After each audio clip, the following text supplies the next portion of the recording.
Halo, selamat pagi semuanya siswa-siswi kami kelas 7 dimanapun kalian berada. Ibu berharap semuanya dalam keadaan baik dan sehat selalu.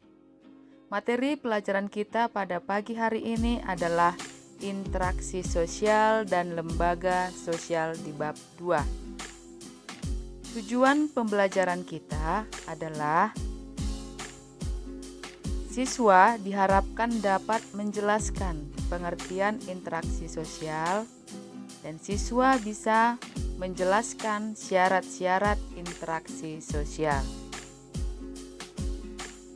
Nah, sekarang kita masuk ke pengertian dan syarat interaksi sosial. Interaksi sosial adalah hubungan-hubungan antara orang perorangan, orang dengan kelompok, dan kelompok dengan kelompok. Syarat-syarat interaksi sosial.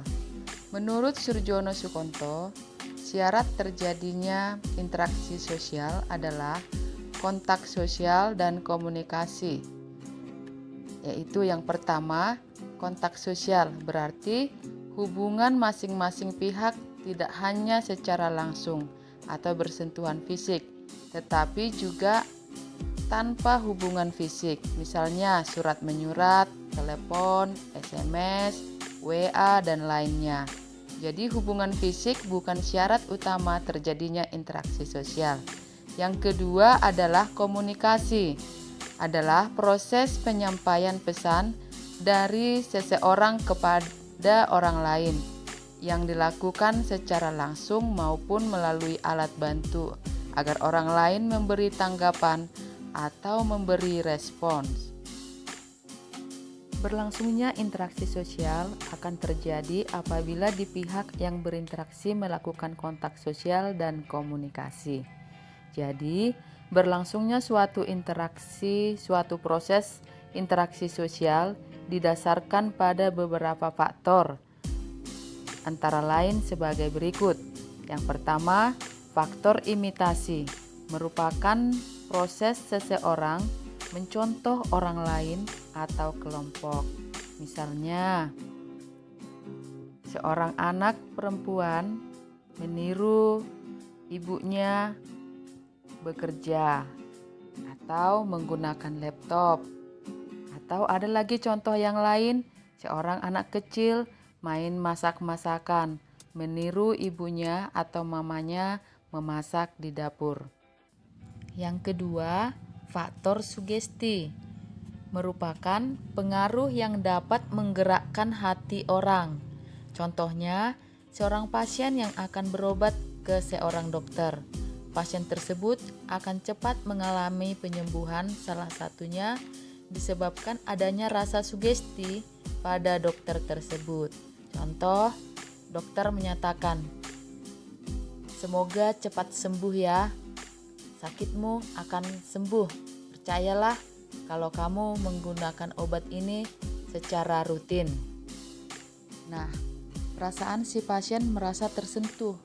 Dia akan semakin semangat dalam menggunakan obat yang harus dia minum demi kesembuhannya. Yang ketiga, faktor identifikasi. Ini merupakan kecenderungan-kecenderungan atau keinginan-keinginan dalam diri seseorang untuk menjadi sama dengan orang lain. Contoh, anak remaja pada saat ini sangat menggemari Blackpink. Jadi mereka meniru gaya-gaya cara berbusana dari salah satu personil Blackpink tersebut. Yang keempat, faktor simpati merupakan kemampuan untuk merasakan diri seolah-olah dalam keadaan orang lain dan ikut merasakan apa yang dilakukan, dialami, atau diderita orang lain. Contohnya, jika teman kita cerita kepada kita, cerita tentang derita atau duka yang dia alami, kita juga ikut merasakannya. Kita ikut bersedih terhadap apa yang dialami oleh teman kita. Kontak dan komunikasi menjadi syarat yang penting bagi terwujudnya interaksi sosial. Untuk itu, agar terjadi kontak dan komunikasi yang baik, kita harus mampu menyesuaikan diri dengan lingkungan sekitar. Itu sangat penting bagi terjadinya interaksi sosial. Tidak semua tindakan manusia merupakan interaksi sosial. Suatu tindakan manusia dikatakan sebagai interaksi sosial apabila memiliki ciri-ciri sebagai berikut.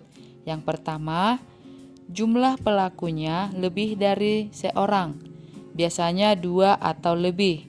Yang kedua, berlangsung secara timbal balik. Yang ketiga, adanya komunikasi antar pelaku dengan menggunakan simbol-simbol yang dipakai. Yang keempat, adanya suatu tujuan tertentu. Nah, sampai di sini pelajaran kita pada pagi hari ini. Nah, tugas kamu yang pertama, tuliskan pengertian interaksi sosial. Yang kedua, tuliskan dan jelaskan syarat-syarat interaksi sosial. Yang ketiga, tuliskan dan jelaskan faktor-faktor proses interaksi sosial dan buat contohnya. Yang keempat, tuliskan ciri-ciri interaksi sosial. Sampai di sini pelajaran kita pada pagi hari ini. Kamu kerjakan dan Ibu tunggu tugas kamu. Selamat belajar, salam sehat.